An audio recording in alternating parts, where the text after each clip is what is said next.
అరవరం బస్టాండ్లోని దుకాణాలను RTC ED Shashidhar ఆకస్మికంగా తనిఖీలు నిర్వహించారు.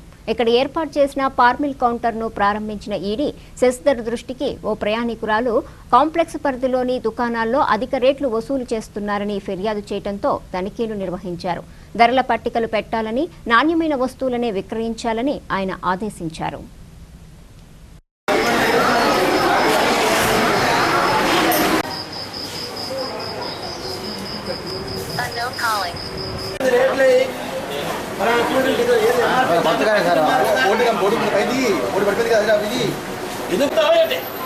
ఏం చెప్పారు బోర్డు పెట్టి వ్యాపారం యాక్షన్ తీసుకోండి. ఇమీడియట్ గా నోటీస్ పడిపోతుంది. ఎందుకు పడిపోతుంది? భక్తులు జాబర్లు ఇష్టం వచ్చింది ఎట్లు పెట్టి బోర్డు పెట్టు బోర్డు పెట్టి అంటే నా తప్పదంటే ఎన్ని పర్మిషన్ వాటి బాగా ఉంటుంది కానీ ఇది చూడండి. ఇమీడియట్ సపరేట్ గా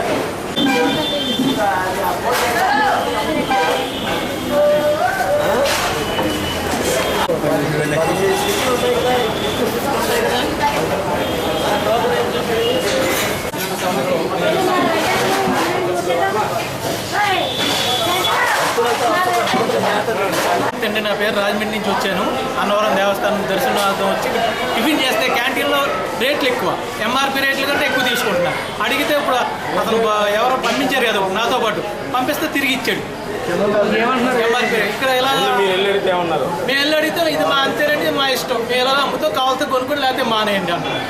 మీరు ఏ టిఫిన్ అడిగారండి? ఏమండి మీరు టిఫిన్ ఏమి అడిగారు? అక్కడ టిఫిన్ ఇడ్లీ అడిగిన తర్వాత ఏమో ఫీజు కూల్ డ్రింక్ బాటిల్ అడిగితే 5 రూపాయలు ఎక్స్ట్రా తీసుకున్నాడు. దాని మీద ఎంఆర్పీ రేట్ 30 రూపాయలు ఉంటే 35 రూపాయలు తీసుకున్నాడు. కానీ కూల్ డ్రింక్స్ మీద ఎంఆర్పీ రేట్ల ప్రకారం అమ్ముతులేదు. కంప్లైంట్ చేస్తే ఆయన అధికారిని ఎవరు పంపించారు, అసిస్టెంట్ పంపిస్తే వాపస్ ఇచ్చాడు దగ్గర. ఎట్టి పరిస్థితుల్లో ఎంఆర్పీ ప్రైస్కే ఏ వస్తువు అయినా అమ్మాలా. ఎంఆర్పీ ప్రైస్ లేని వస్తువు ఎట్టి పరిస్థితుల్లో అమ్మరాదు. ఆర్ఎం గారు ఉన్నారు, ఇప్పుడు లోకల్గా చర్యలు ఎప్పటికప్పుడు తీసుకుంటూ ఉన్నారు. ముందేమో ఫస్ట్ స్టెప్లో ఒకసారి ఫైన్ వేస్తారు, రెండోసారి ఫైన్ వేస్తారు, మూడోసారి కన్నా రిపీట్ దాన్ని టర్మినేట్ చేయడం కూడా జరుగుతుంది. 2-3 సార్లు అయితే మూడోసారి టర్మినేట్ చేయడం కూడా జరుగుతుంది. అలాగే ఉందంటే క్వాలిటీ కంట్రోల్ కదా, ఎక్కడ తనిఖీలు గట్రా ఏం చేపట్టలేదు అధికారులు కూడా. అంటే మన హోటల్స్లో కానీ లేకపోతే షాపుల్లో కానీ క్వాలిటీస్ ఏ రకంగా ఉన్నాయి చేస్తున్నారు. కంపల్సరీ మెయింటైన్ చేయాలి. ఇది ఎలాగో వచ్చారు కాబట్టి మళ్ళీ మేము చూస్తున్నాం. ప్రయాణికుడు చెప్పారు సార్, దానికి రియాక్షన్ కూడా చెప్పండి. ప్రయాణికుడు డైరెక్ట్గా చెప్పండి మీకు.